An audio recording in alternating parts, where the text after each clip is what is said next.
What are we celebrating today, Sami? I accepted my offer to Harvard Divinity School. I got a full scholarship, and that is a huge celebration. That is a huge celebration. I'm so excited for you. Talk to me about just how does it feel? It's almost hard to put into words, but mostly I just feel like my brain took the biggest sigh of relief. I was hyper focused on getting into school, but really getting into Harvard because that's been my dream program. I was zeroing in on that goal the moment I woke up every day throughout my gap year until the moment that I went to sleep. And it's strange because now I wake up and I'm like, oh, when I start Harvard, oh, my Harvard classmates. And it's definitely a mental transition.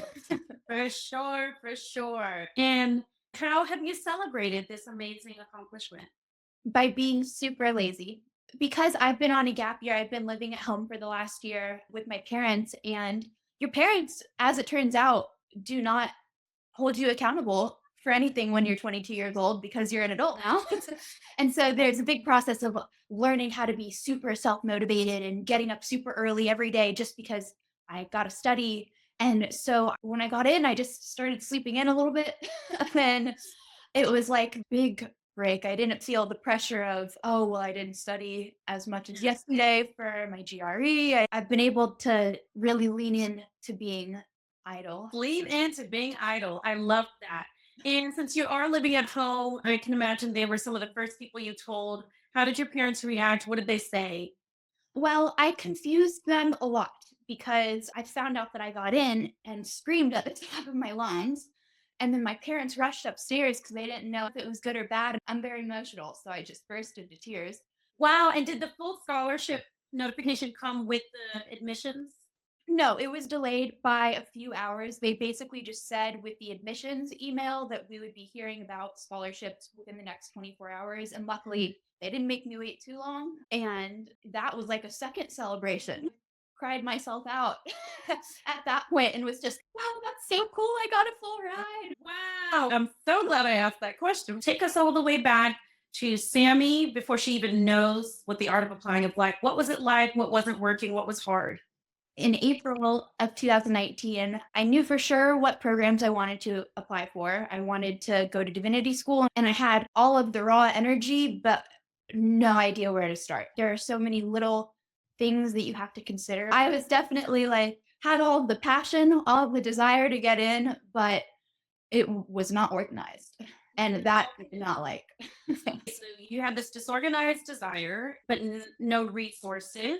So why don't you tell us your stats? But specifically, as you feel comfortable, people are going to want to know your age, your race, where you went to college, what you studied, GPA, test scores. I'm 22 years old. I graduated last May from the University of Florida. I double majored in religion and political science, and I minored in Spanish. I am a non Hispanic white woman. My GPA, I think, was a 3.87. GRE, I got 169 verbal and then 157 quantitative. Just to give you some context, my mother and her side of the family are Jewish, and my dad and his side of the family are Catholic. So we were raised Jewish, but I grew up in the same town that my dad grew up in, and he went to private Catholic school. So we also went to private Catholic school. So I actually grew up going to mass every week, but then going to Hebrew school twice a week as well. I describe it in my essay as an immersive comparative study. That is definitely what honed my ability to be sterile and agnostic when I study religion, because but you put a kid in one church and you say, this is the correct religion. And then you take the same kid and bring them to another religion where they're saying, this is the correct faith. You're going to have some questions. And full disclosure, I have pretty much never been someone that has a personal relationship with God, but I have been so immersed in religion that I've been obsessed with it, obviously to the point of wanting a master's degree in it. But I'm able to articulate this to you right now because of the work that I did with my consultant. She taught me how to ask the right questions about myself. One thing that I know that I want to do is I want to work in human rights. And so my consultant was like, why?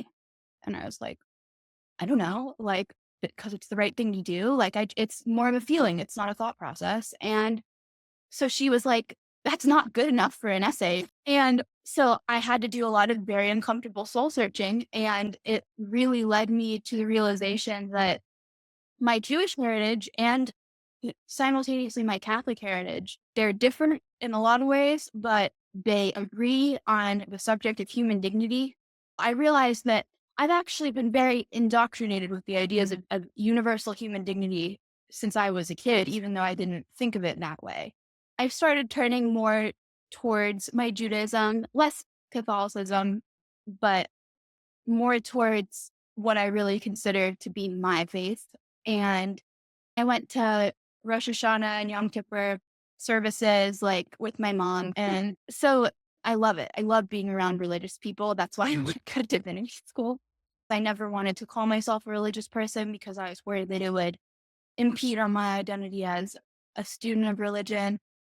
And I'm taking biblical Hebrew over the summer with Harvard. I wouldn't be able to put it into words like this if I didn't have a consultant making me very uncomfortable. Let's talk about discomfort, right? Because discomfort is necessary. It's a prerequisite for growth. It really is. Yeah. And so And it's gonna be uncomfortable. I would not be sitting here with a Harvard sweatshirt on if I had not sat down and been like, listen, honey, you're going to have to grapple with these things if you want to get to where you want to go. Awesome. Thank you for sharing that. Now let's move to May 2019. How did you find the art of applying and what resonated with you that made you reach out? It was like a support group for people that want to apply to Ivy League grad programs. And I was like, I need that in my life. Once I got on the page, I realized that it was run by your company. And I luckily had the sense even a year ago to be like, I might need a little bit of guidance on this path. Like I said, a lot of passion, not a lot of direction with it. And so I discussed it with my parents because they were the ones that were helping me make this investment.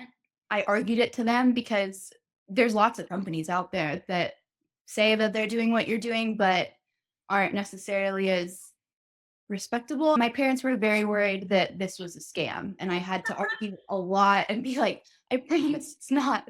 There's a lot of companies that say we can help you apply, whatever. So what was it about the art of applying that made you be like, no, I want to work with them? Definitely the delivery, the way that I found out about you guys, I could tell that you were very tech savvy. It was just very personal from the beginning.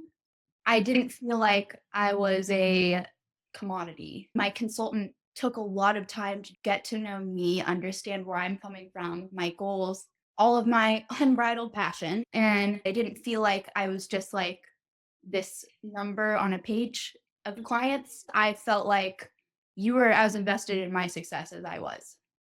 You guys project that sort of sentiment in your advertisements and in all of the testimonials. And I definitely was able to pick up on that. I was pleasantly surprised when my consultant got to know me so well, but it wasn't unexpected. And it was because you guys put that vibe out there. Yeah, love it. Okay.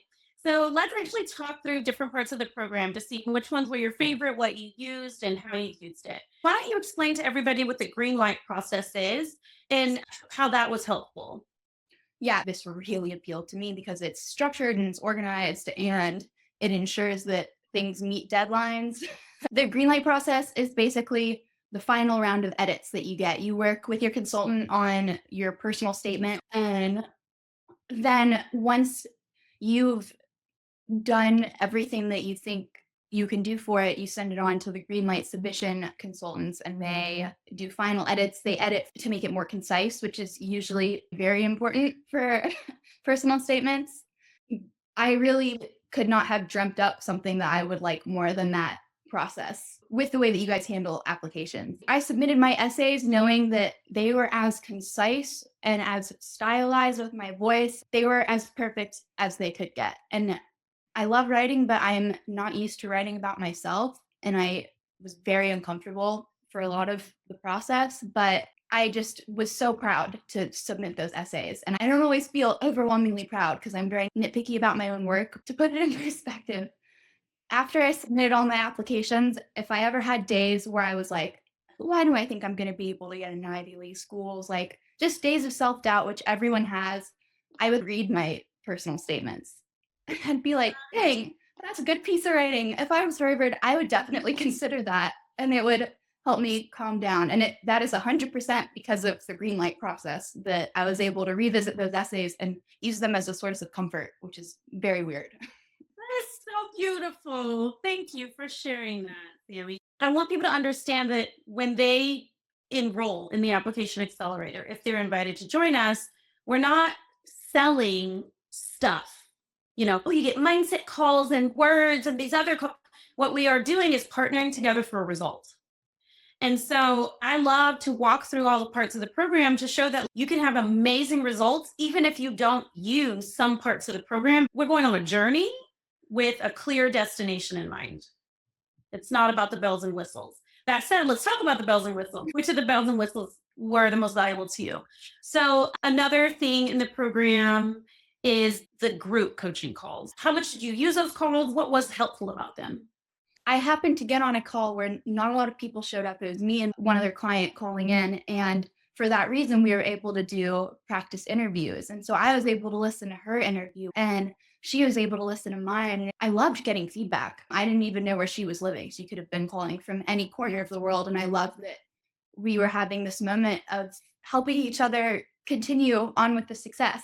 And I think there's a lot of value in that aspect with all of the group calls, even if I'm a hypocrite because I didn't take advantage of them. If I could go back, I would probably tell myself to get out of my little bubble. I loved the interview call. So, Sammy, why don't you talk to the parents out there or even the applicants, but it's often the parents that are like, how can this be real? What is admissions consulting? Why do people pay when they could just do it on their own?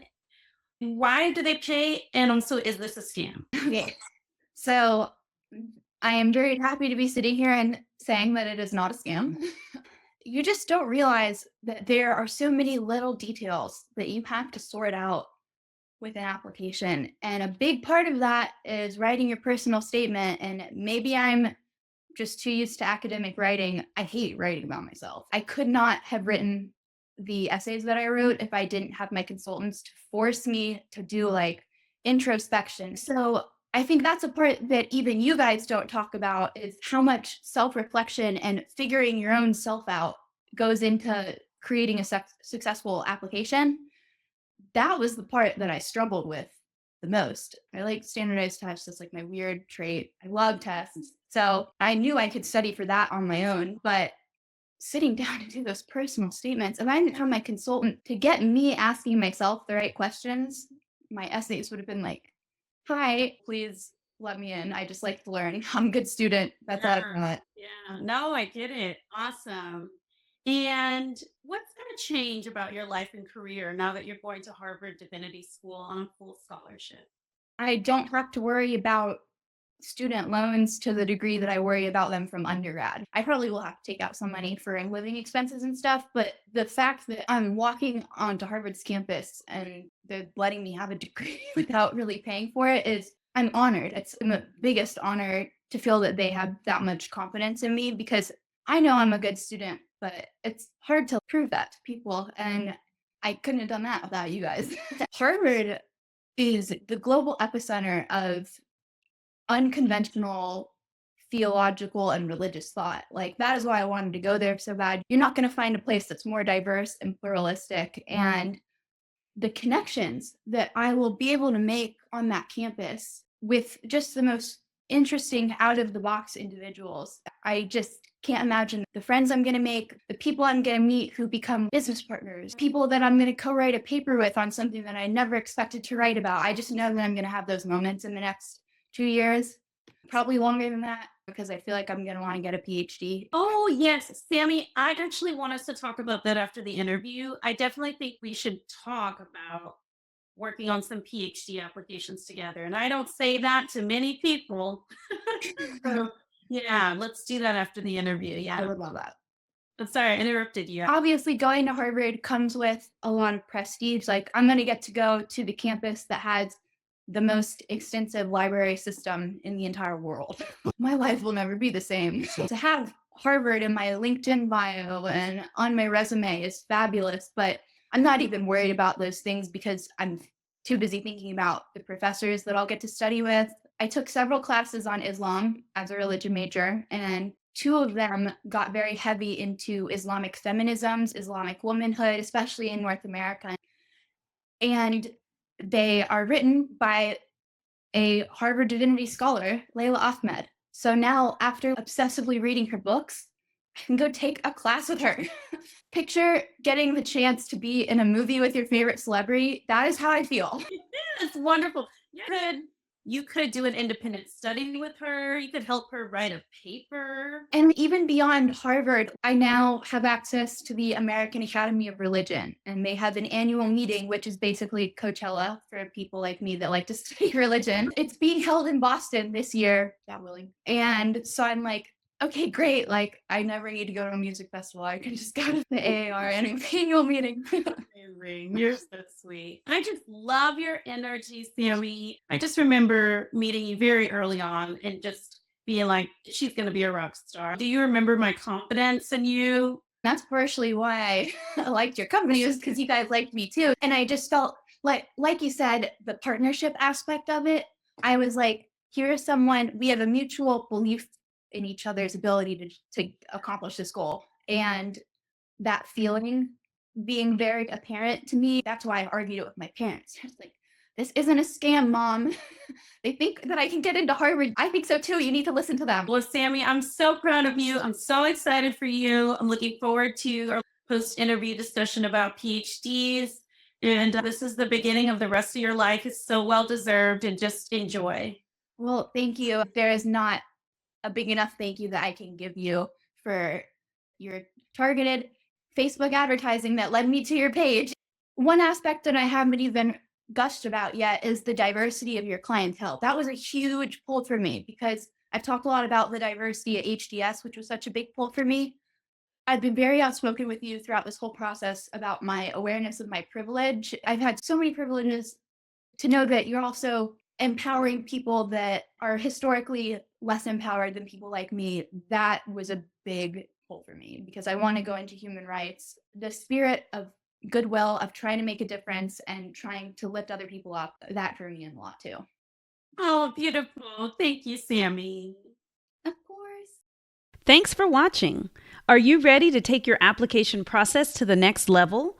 The Art of Applying helps you get into the graduate school of your dreams and get money to pay for it. Book a free quick call from the link in the description to get started. And subscribe to our channel for more application tips and success stories.